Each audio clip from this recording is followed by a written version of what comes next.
Hit for all the damage. See, dude, that is my biggest weakness by far, is the like, oh, I can play everything in my hand. I should. That's just what I should always do. What is up, guys? My name is Jeff, and today we're gonna have fun playing mono white artifacts. Well, I initially had this deck built around just being completely colorless artifacts, but there's just not quite enough stuff in the one-drop slot for artifacts to really be a thing yet in standard. I'm hoping we get one or two more one-drop artifacts to make it full-on colorless, keep using the Forsaken Monument, which is a sweet card that we haven't been able to use too much in standard yet. But we just have way too many good cards in mono white that came out with Kamigawa that we can't not play a little bit of this. So it's colorless with some white, because, you know, why not? So yeah, Michiko's Rate of Truth is amazing. We have Hotshot Mechanic, we have Portable Hole, just all the different things to make sure we can add more artifacts to the battlefield. Ingenious Smith to come with white, but we are trying to kind of focus on making sure we actually are taking advantage of Forsaken Monument, getting the extra mana that we need, putting everything out there. Being able to get into life is awesome as well. And we also have things like Patchwork Automaton, which is a great reason to be playing out artifacts. 2 mana, 1/1 with Ward. Whenever you cast an artifact spell, put a +1/+1 counter onto it. That's good things. And then we're also playing Mechtitan Core, which this is one of the cards I'm putting more of into this deck, hopefully to make it happen in this video, where I think that this is probably more of a one of. It is crazy powerful. I was testing it out on my iPad last night. I built it out there. That's where I built it, and then I made this happen. I was able to pay 5, exile it and 4 other artifact creatures and or vehicles that I control, and came out with a 10/10 artifact creature with flying, vigilance, trample, lifelink, and haste. And so it is so good whenever it hits. And the cool thing too is that, like, after if they do have target removal, this dies immediately. We get everything back to the battlefield. It comes back tapped. We lose the Mechtitan Core, but everything else comes back to the battlefield. And if we have things like Circuit Mender, it enters the battlefield and gains its life. If we exile it with Mechtitan Core, it also leaves the battlefield and draws us a card. And so hopefully we can kind of like utilize this a little bit better. That's just a good insect creature I like on the 4-drop slot. If you're not playing around that as much, I'm not sure it's as good as just playing out something like Automated Artificer, giving you a higher chance of being able to get to Forsaken Monument, you know, being able to do other stuff. This is a 2 mana artifact that you can tap to add mana, cast it only, use it that mana only to cast artifact spells. Still really good with our deck. We still do have artifact spells, you know, everywhere that we can be playing, so it's really good. All right, so the rest of the deck is just basically play out a bunch of artifacts, get good things on the battlefield, and then either buff them up with Forsaken Monument, which we have 2 of. You know, go for the Mechtitan Core, which would be sweet. Buff up either Patchwork Automaton or Ingenious Smith, which is beautiful. Those guys get really big. We can hit through. We have enough removal in this deck. I try to make sure that I put enough removal so we can actually, you know, play around with the other decks that are out there. And then we also have Michiko's Rate of Truth, which is just the other big bomb in this deck. Put this onto any of our creatures, hit in for tons of damage. The biggest issue with this one is that I don't have anything that has like flying. I don't have anything that has you know, haste or trample, but Mechtitan Core is available. If we can't get that, then that is our ability to trample, fly, you know, get over with everything. If we can put Michiko's Rate of Truth onto this with lifelink, trample, we do lose most of our artifacts when we do that, but it's still going to be so sweet. So anyway, that's the deck. Let's go and dive into the gameplay, see how this one does for us, and wish me luck. Here we go. Up against Logan, amazing, and a pretty sweet little curve here. So yeah, we're gonna keep this hand. I like it. Crawling Barrens, beautiful when we get Forsaken Monument, and so I'm also a big fan of this card. We have enough colorless lands, but enough white mana. I have about half and half white mana and colorless lands. We don't need too heavy on white mana, but we need to have it at least like 1 in almost every hand that we start out with. So, you know, good things, good things. Ooh, Roadside Reliquary, also a beautiful hand. So attack in here with Hotshot Mechanic. They could have a Spell Pierce. Let's see if they do. Okay, no Spell Pierce. Great.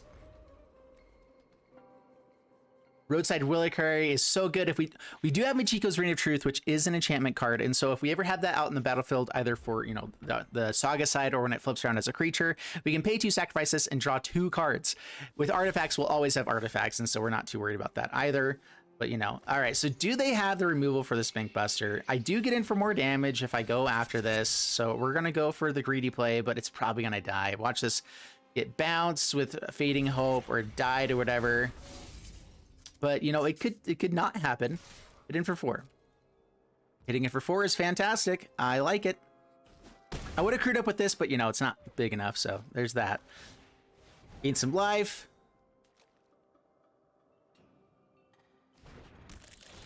They might just have like 3 damage worth of removal here, and so they probably couldn't kill this because of the 4 toughness.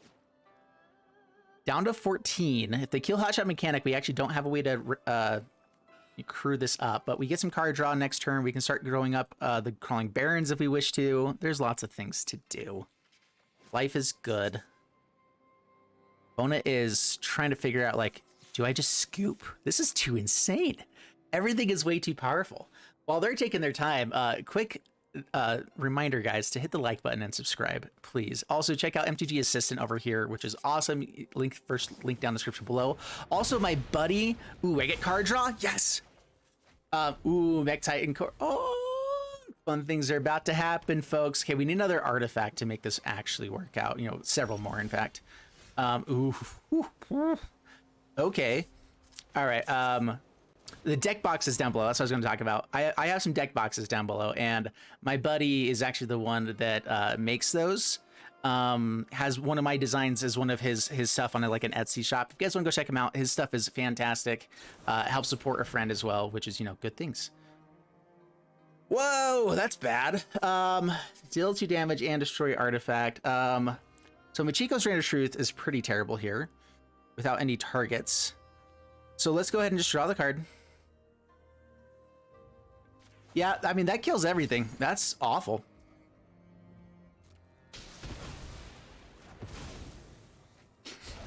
Dude, that's so sad. Like, just everything that could have gone bad went so wrong. Alrighty, well, so we have Crawling Barrens we can start going after if we really needed to. Let's just get some more stuff on the battlefield. So let's go Hotshot Mechanic.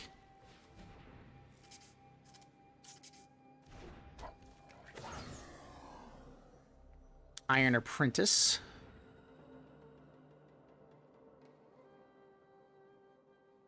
Do they have another Prismari command? That's the real question. So crew up here.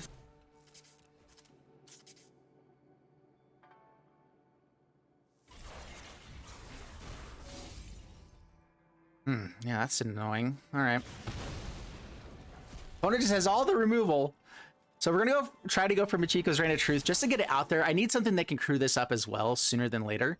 It also helps us with the Roadside Reliquary so we can start drawing more cards. I'd rather do that than just going for Crawling Barrens. We do have Cave of the Frost Dragon online on the next land that we draw.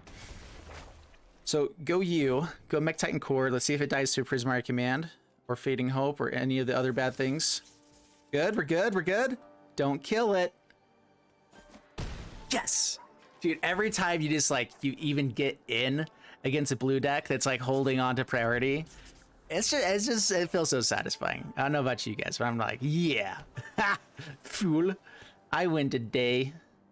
All right, so we have to find something to be able to actually crew up this Mechtitan. Oh, no. All right, oh, we can crew that up now. Okay, yeah, so there we go. So Iron Apprentice. All right, well, so I have Cave of the Frost Dragon with this land. So do I draw with the Roadside Reliquary or not? That's the real question. It's only when it dies, so we actually don't lose this yet. I can't crew this up right now. All right. Yeah, it dies. I probably should have crewed up the Cave of the Frost Dragon before this went up. Oh, I don't have the mana for it yet. Now I do. So I could go Roadside Reliquary. We'll do that on the next turn. Yeah, go Frost Dragon. They have lots of mana. Memory Deluge. We have a couple creatures here, so that's nice. So we have, yeah, Cave, we have Crawling Barrens. Down to 6. Crawling Barrens a little bit slower at the moment unless we find Forsaken Monument. Then it becomes amazing. Let me tell you. All right, Fateful Absence. The issue with this is, like, I give them the investigate stuff and they get the treasures to be able to draw right away if they want to. Ain't so great. Comes back as a big dude, and we got Treasure Vault. Now it's even bigger. So I get... Let's see, how much do I have? So I can create Mechtitan Core, and I can swing with Frost Dragon. I mean, yeah, that's what we do. We just hope that's enough.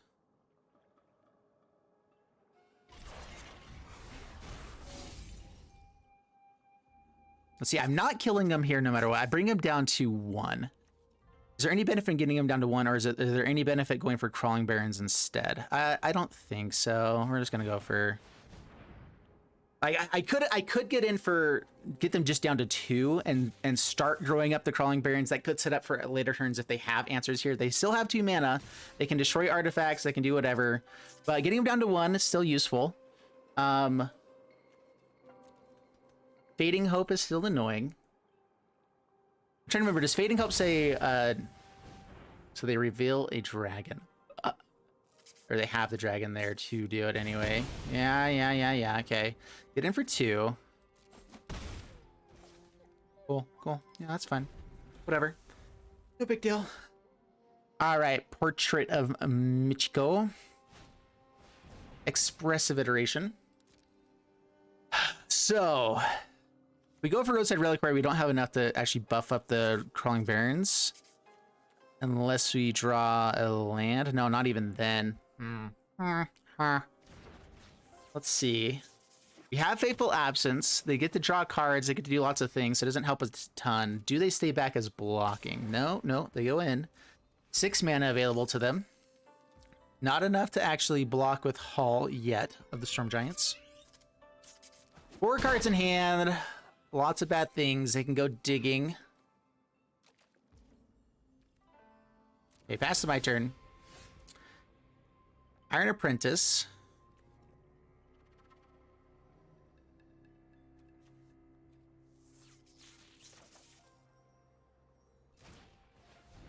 Which makes Portrait a little bit bigger.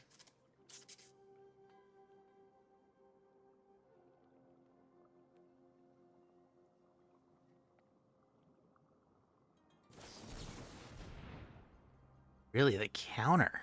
Whoa.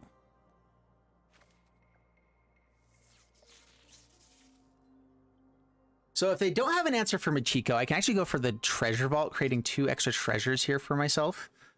And that gives us enough for lethal with just Michiko.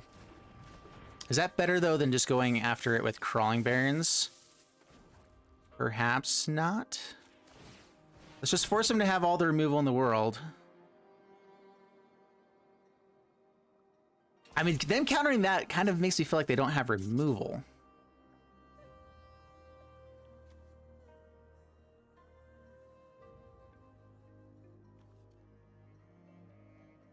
Do I corrupt the Mechtitan Core instead? That's the real question. I think that I do. If they have a Primal Command here, I'm in so much trouble. Yeah, the issue is that they had something with 2 points of damage there, then they could have killed Crawling Barrens, could have stayed alive. But being able to go in with Mechtitan Core, it gives us a little bit better chance of survivability, but yeah, whatever. It worked out. It worked out great. So there we go. Platinum tier 3. Up against GUI Terminator. And I think I played it up against Sky yesterday in one of the videos that I was recording. We're keeping this hand. A little bit of slowness with a tap line here, but if we find an untapped white source off the draw here, oh boy, that's good. Yeah, we got Patchwork Automaton, Ingenious Smith, we have Michiko, we have a bunch of 1-drops to be able to build up the Automaton and all the things. Being on the draw means that they are going to probably have some blockers out before too long, but you know, it's going to be good. All right. Ooh, someone's got a nice looking koi fish. Ours is just like rainbowy and stuff. There's this origami-like. What's your guys' favorite pet? Down in the comments below, let me know which is your favorite pet. Okay, opponent's taking their time. Mech Hanger goes for it. Well, we play this tapped, pass the turn. This is our 23rd land. I wanted to make sure I at least had 23 to try to have a better chance of getting up to Forsaken Monument, but being monocolored, being a deck that is so cheap, like almost everything is a 2-drop, I felt okay making sure that we had other things there going for us, so it was fine. Yeah, get out Treasure Vault for the Reign of Truth. Do I go for Ingenious Smith first, or do I go for Patchwork Automaton first? Now that I have an extra land, let's go Ingenious Smith first. I only get the trigger once a turn. And so I'd rather try to make sure I'm getting it more often. All right, so Treasure Vault to make sure I hit lands. Forsaken Monument for future things. Let's go for playing more stuff for more turns. Being able to have a land for turn 4 would be sweet. Yeah, I really like being able to have that. And that also makes Michiko's Reign of Truth even better on this next turn here, if we do it. So Treasure Vault, get the trigger already there. Automaton. Man, a board wipe would be annoying. I don't think they're going to be doing that, though, right? Well, man, what are they playing? Is it all of the colors of vehicles? Throw Automaton. Swinging for 2. Down to 18. Dude, Michiko's gonna be good. Another 1-drop here into Michiko. Whoo, boy. I really like that Patchwork Automaton has Ward of 2. That actually adds up. Like, it becomes very difficult for people to kill it early game. It means that even if they have some other stuff going on here, like they're able to kill some of our other guys, if we buff up this up with Michiko, typically turn 4, people don't have the ability to hit that and kill it, or it takes up their entire turn, and then the next set, you know, the next turn we're just so far ahead that we just win the game. If they can board wipe at that point, that's when our deck falls a little bit flat when we're on the draw. Being on the play, though, dude, unless they just have like a wide board of blockers and they're, you know, getting a bunch of life linkers with the enchantment stuff, whatever, like those matchups are a little bit harder for us. That's why we have a bunch of removal in the deck as well. But oh boy, this is good stuff. All right, so I can get a 3/3 here. Okay, so they can. Okay, they're doing some interesting things. Swings in. They sacrifice? No. Yeah, so no blocks. We take 4. I'm fine with them having no blockers here. I'm definitely going to be winning this race. So yeah, they're putting big things into the graveyard is what it feels like they're trying to do. All right, do we maximize mana, get out the Bankbuster? It dodges any kind of board wipe they might have. I don't know if they're actually doing that, though. Getting out a 4/4 can be pretty sweet. Going really wide could be sweet. Let's go ahead and get out this Bankbuster first. The counter on there. You have 1 black mana. I don't think there's anything at instant speed that kills stuff, right? Doesn't really matter, but we're gonna go ahead and go there. Yeah, we'll hit in for a little bit. You know, just a little light love tap. There you go, friend.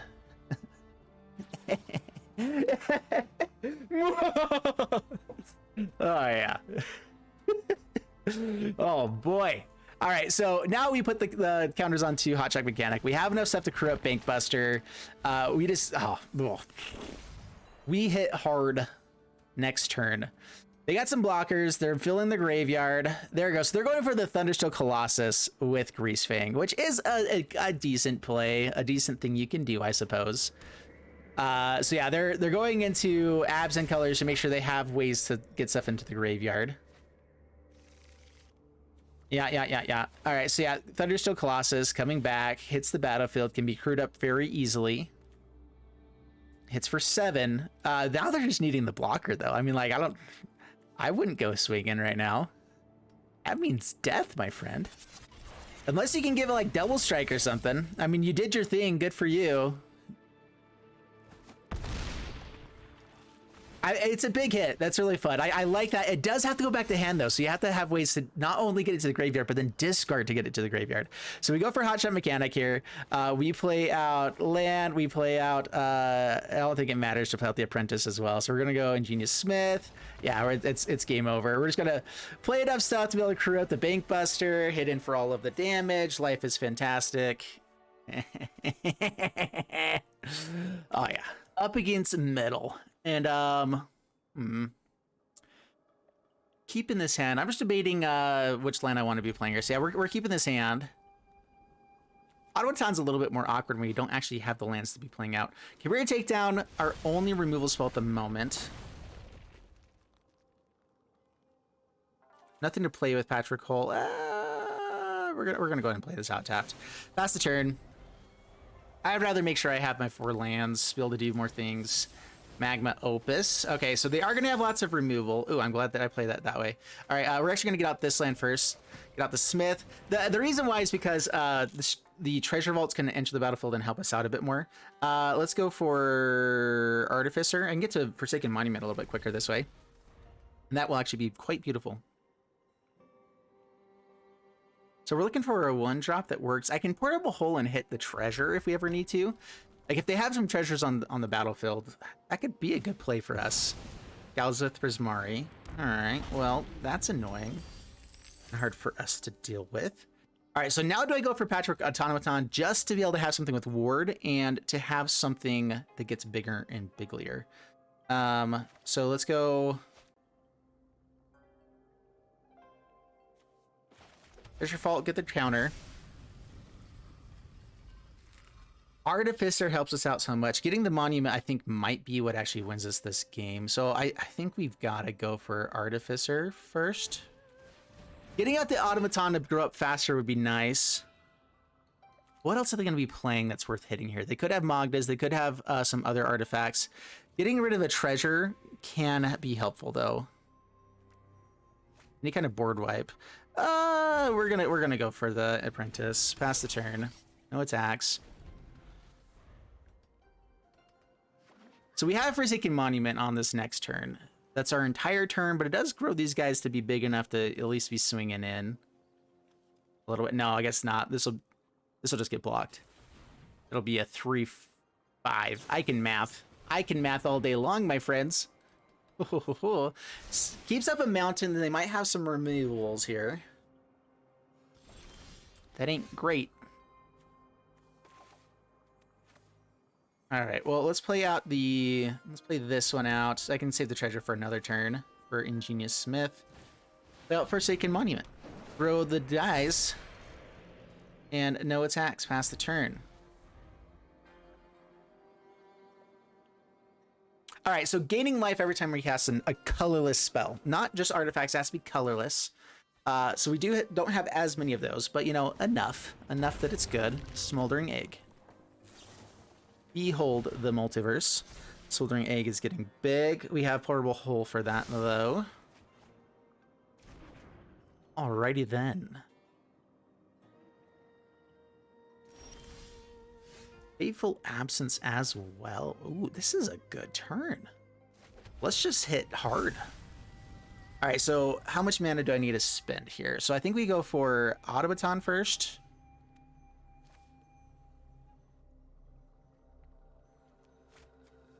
Do I tap this down to make sure I have enough? I can play out my entire hand.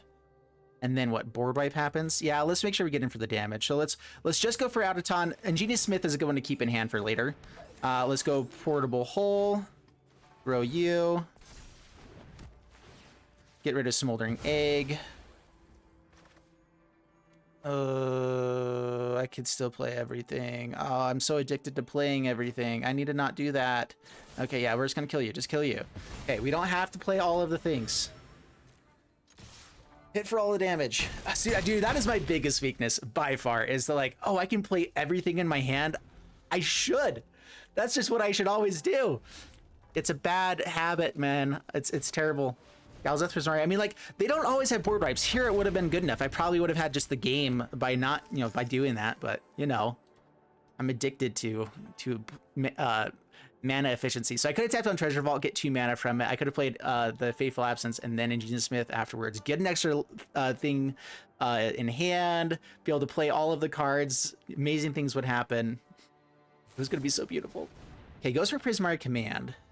That's the artifact you're going to destroy. Very intriguing. They get a Smoldering Egg, which is a blocker, which is a big deal. But is that better than just killing something here? I don't know. I think not. Not when we're going to have a 5/5, 2 5/5s on the board here next turn. Goes for the Dragonfire. Okay. They're killing the one that gets to buff up my other stuff. Okay, then. Okay, I counter onto the Artificer. Pass to my turn. Hotshot Mechanic. That's enough to grow our guys big enough to hit in hard. Do I want to go? Is there anything else that I can win the game with this turn? I think removal helps us win, right? So Portable Hole helps us win. So let's go for Ingenious Smith. Try to get the combo here. Circuit Mender ain't too shabby. All right, so grow the Automaton, grow the Ingenious Smith. Where are they blocking here? Everything kills them anyway, so they're gonna block here, and then Is this worth actually playing out? I mean, they didn't have board wipe already. This is going to have 5 toughness. In red, they're only going to have deal damage board wipe type stuff. This should be good enough. If it leaves the battlefield, it's actually good for us anyway. So there we go. We swing in like this. I use the... Why did you tap down the Artificer? Deck! What the crap are you thinking, deck? What? You don't tap down the treasure vault so that you can tap down... Oh, that is so dumb. We just lost out on 4 points of damage. Oh no, good game. Yeah, opponents, we're still good, but deck. Or not, that's not deck, that's arena. Arena. Silly pants arena. Shouldn't be doing that. All right. Oh, that was frustrating. All right, well, we still won. We still dominated. It wasn't even close. Game over. Game over, man. All right, on to the next one. All right, up against Gambi, and yeah, pretty good hand. We'll keep this one. So Michiko is one of those you don't really want to play on turn 2. If we have a treasure vault that would be drawn to, that would be amazing. But I still do play it for sure. Yeah, Hotshot Mechanic, pass the turn. That's annoying. Michiko at least lets us get through the Ruin Crab. So this is Tasha's Hideous Laughter. We have a very cheap deck. We do have a couple like Forsaken Monuments, things like that, but for the most part, our deck is extremely cheap. So Tasha's Hideous Laughter just hurts so bad. Maddening Cacophony. All right, so I think they have enough early game ramp or mill that we just need to kill this Ruin Crab, or do we go for big hits, big plays, win games? On the next turn, I can. Yeah, I think we go ahead and kill this first. So we go Fateful Absence. Get in for the 2 points of damage. I'm trying to think of the way I can get the most damage possible. Up against a mill deck, you just have to do as much damage as fast as possible. So getting in for 2 there, getting rid of their ability to mill gives us potentially an extra turn. And then we get to go Apprentice and Michiko Reign of Truth on the next turn, hit in for tons. And then Circuit Mender, I mean, hopefully we get maybe just go Crawling Barrens, start hitting in. We'll be able to do things. We'll be able to do things. Life is fantastic. It's going to be fine. All right, they got Ruin Crab. Do they have the land? They do. They have to play it out beforehand. That's a good thing. Good deal. Okay, Field of Ruin really bad against this deck for us. So Crawling Barrens. We go Apprentice. We go Reign of Truth. We hit hard. I don't think they'll block. Hit for 5. Seems rather unlikely. Down to 13. Next turn we could potentially get them with this card here, getting rid of another Ruin Crab. Is that better than just hitting harder, getting more stuff in?